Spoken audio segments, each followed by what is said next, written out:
গাইবান্ধার সুন্দরগঞ্জের রামদেব দ্বিমুখী উচ্চ বিদ্যালয়ের খেলার মাঠ দখল করে ধান চাষের অভিযোগ উঠেছে খোদ বিদ্যালয়টির প্রধান শিক্ষকের বিরুদ্ধে।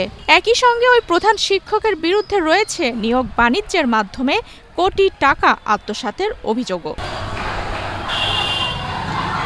24 আগস্ট রোববার বিদ্যালয়টির সামনে ক্লাস বর্জন করে বিদ্যালয়ের শিক্ষার্থী ও এলাকাবাসীর ব্যানারে একটি মানববন্ধন ও বিক্ষোভ মিছিল কর্মসূচি অনুষ্ঠিত হয়।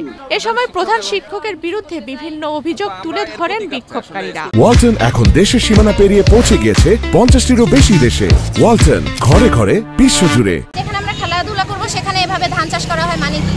আমাদের স্কুলের গাছ কেটে হেড স্যার নিজের বাড়ির জিনিসপত্র তৈরি করে, আবার হচ্ছে সেসব নাই আমাদের কাছে বেশি বেশি, কিন্তু আমরা আমাদের স্কুলে কোনো উন্নয়ন করে না, স্কুলে কোনো উন্নতি নাই, আমরা ইয়ে করি না। আমরা এর জন্য রাস্তায় নামছি, আমরা আন্দোলন করছি কারণ এই জমিটা দেখছেন এটা আমাদের কথা ছিল খেলার মাঠ হওয়ার, কিন্তু এটা এখন ভূমিকে পরিণত। আমাদের স্কুল অনেক দুর্বল, আমরা চাই আমাদের স্কুলের যে সুনামটা আছে এটা জানি পরবর্তীতে আরও অনেক উন্নতি অর্জন করে, স্কুল জানি আরও অনেক উন্নত হয়। আমরা এইটাই চাই, আমাদের এইটাই আশা, এই জন্যই আমরা আজ আন্দোলন করছি। মানববন্ধনের মাধ্যমে যেগুলো উঠে আসছে, দুঃখজনক হলো সত্য যে এলিগেশনগুলোর সত্যতা রয়েছে। সেই জায়গা থেকে আপনারা যারা সাংবাদিক ভাইরা রয়েছেন তাদের মাধ্যমে যথাযথ কর্তৃপক্ষের দৃষ্টি আকর্ষণ করছি, কর্তৃপক্ষ যেন সুষ্ঠু তদন্ত করে এই এলিগেশনগুলোর বিরুদ্ধে যথাযথ আইনানুগ ব্যবস্থা নিয়ে অনিয়ম এবং দুর্নীতিকে যেন রুখে দেওয়া হয়। এর আগে শিক্ষার্থী ও এলাকাবাসীরা সুন্দরগঞ্জ রংপুর আঞ্চলিক সড়ক অবরোধ করেন। এ সময় প্রধান শিক্ষকের বিভিন্ন অনিয়ম ও দুর্নীতির অভিযোগে শিক্ষার্থী ও এলাকাবাসীরা স্লোগান দেন।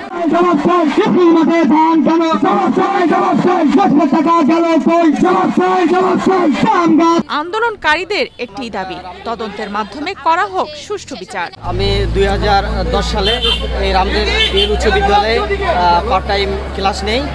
এখানে আমাকে রামদেব উচ্চ বিদ্যালয়ের প্রধান শিক্ষক শফিকুল ইসলাম উনি আমাকে নিয়োগ দেওয়ার প্রবণতা দেখিয়ে 3 লক্ষ টাকা দেয়, আমার নিয়োগও দেয় নাই। আর আমি সুষ্ঠু তদন্ত করে এর আমি বিচার চাই। আমার সন্তান পড়াশোনা করে ক্লাস 8-এ, আমার বাবা এই স্কুলের ছাত্র ছিল, আমার মা ছিল।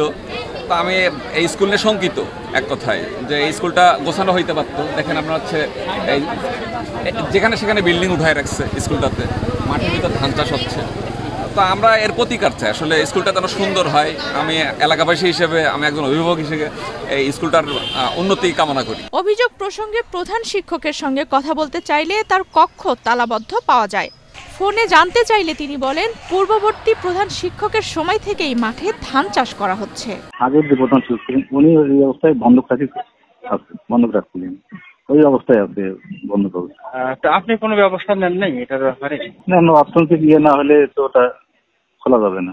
এদিকে সুন্দরগঞ্জ উপজেলা একাডেমিক সুপারভাইজার জানিয়েছেন, ধান চাষের বিষয়ে কোনো রকম কোনো অভিযোগ পাওয়া যায়নি। এর আগে কোনো অভিযোগ আমাদের কাছে ওরকম আসেনি, বা প্রতিষ্ঠান থেকে বা এরকম শুনলাম প্রতিষ্ঠান প্রধানের বিরুদ্ধে বা এরকম শোনা যাচ্ছে, কিন্তু লিখিত কোনো অভিযোগ বা আমাদের কাছে এরকম জানায়নি কোনো কিছু পর্যন্ত। ঘণ্টাব্যাপী মানববন্ধনে শিক্ষার্থী ও এলাকাবাসী দ্রুত মাঠটি খেলাধুলার উপযোগী করার দাবি জানায়।